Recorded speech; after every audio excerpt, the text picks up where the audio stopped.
কক্সবাজারের টেকনাফে সুশীলনের উদ্যোগে ইউনিয়ন দুর্যোগ ব্যবস্থাপনা কমিটির মাসিক কার্যকরী সভা অনুষ্ঠিত হয়েছে। ১৬ এপ্রিল রোজ বুধবার সাবারাং ইউনিয়ন পরিষদের হল রুমে উক্ত সভা অনুষ্ঠিত হয়।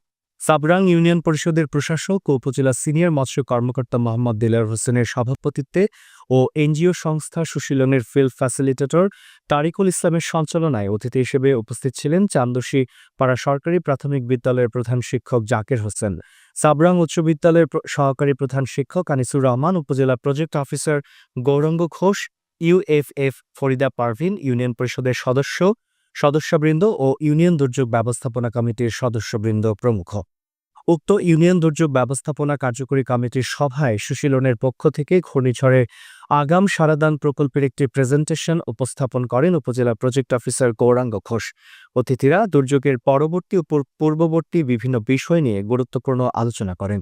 এছাড়া অন্যান্যদের মধ্যে উপস্থিত ছিলেন ইউনিয়ন দুর্যোগ ব্যবস্থাপনা কমিটির সদস্যবৃন্দ, সিপিপির সদস্যবৃন্দ, স্থানীয় গণ্যমান্য ব্যক্তিবর্গ প্রমুখ।